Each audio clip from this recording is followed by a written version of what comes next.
Hey guys, this is Tyler. It is October 12th. I'm going to discuss with everyone why, as a MGTOW guy, you should first rent an apartment or home before purchasing in a second or third country. Okay, so I've discussed the importance of establishing a second residency or passport in a foreign country and how this will be a great insurance plan for the future.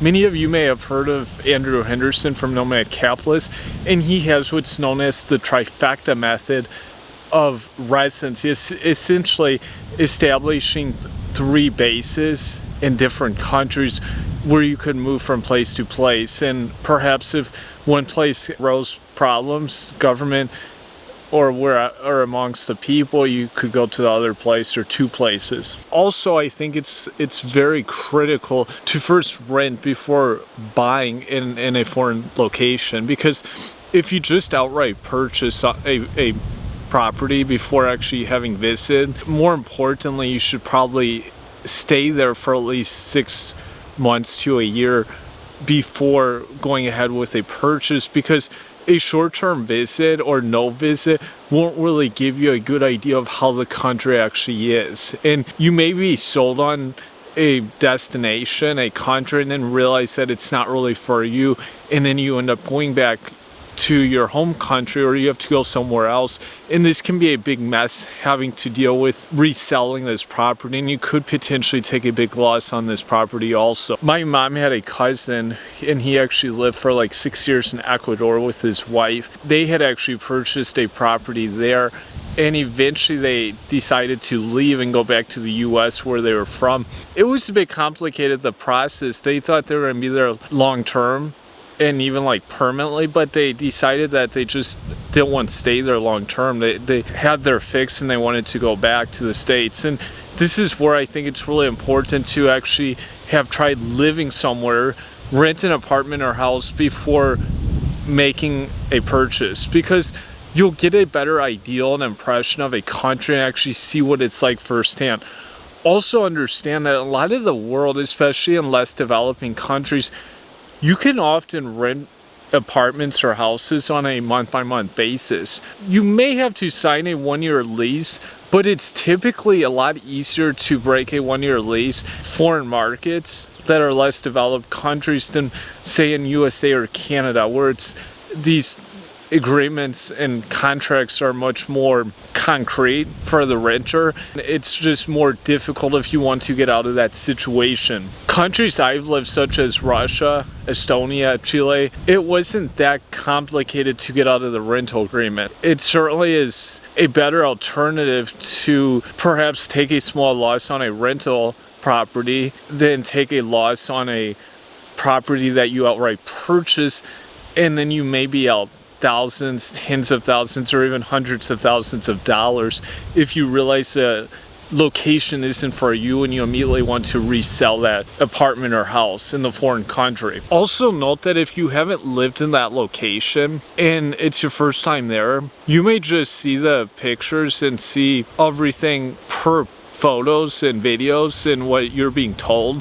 But if you actually haven't been there in person firsthand at the location or site, you really won't know potential issues of that city or that particular area that you're purchasing, and there could be a lot of problems are kind of being kept away from you. You won't know firsthand what's actually going on at the location. Also understand that in some of these less developed countries or developing countries like Turkey, we'll say, Turkey has had different golden visa programs for people to obtain second passports. In some of these countries, such as Turkey, these properties have been really overpriced for foreign people. Unless someone is actually on the ground being able to do the deal, they're often going to be way overpaying. This was actually also the situation in Georgia. They had properties that were being exclusively marketed to foreign people, such as Russians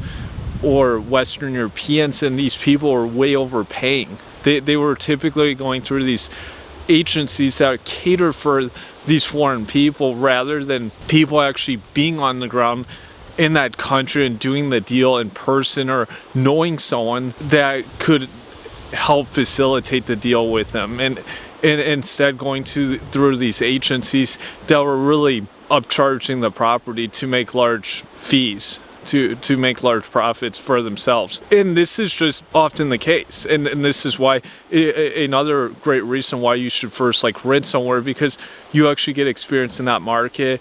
You get to see firsthand how the culture and business environment works, and then you could probably get a much better deal by actually being there rather than just doing it via internet or through a broker in one of these countries. You may also realize too that you prefer to go through a rental property rather than purchase, because often, just like people have experience in the US or Canada, actually owning a property requires a lot more input of time and effort, or having to hire people to upkeep different aspects of the property or real estate, especially for someone if they're buying like a large house or estate. This can be very time consuming, just demands a lot of effort and resources to upkeep a large estate. And in this case, you're most likely going to have to hire people. It could be a big mess for you if you're just wanting to maintain a low-key existence, not having to hire for a lot of different tasks that have to be done around the house. And this is also another problem.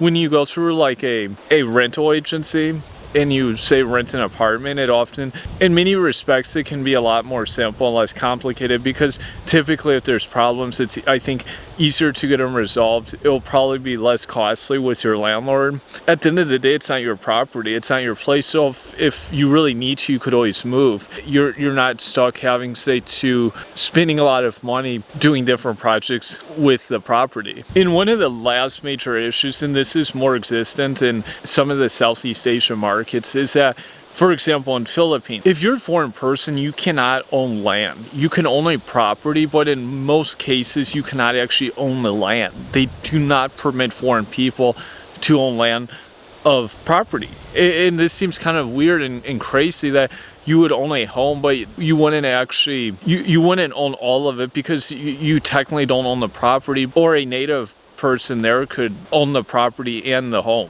And this is one of the major reasons, especially in Southeast Asia, I would advise not buying a property, because at any point the land could be seized from you, and then you could be out of your home. You would essentially lose the home. And this has happened. The government will sometimes come in and seize land, and then it's kind of a loss for you. You could lose the home. And this is a major issue in some of the Southeast Asian markets that you have to understand before going in and buying a property, which is ultimately why I wouldn't even purchase a property in one of those markets. Because if you can't own the land, you shouldn't buy the property. You should absolutely have control of the land before building or purchasing a property there. At the end of the day, each person is different. Each guy is going to have different desires. But just remember that once you make a purchase and own property, it's very different than when you're renting a property, and you're much less mobile in that situation. So just consider your situation and choose what's best.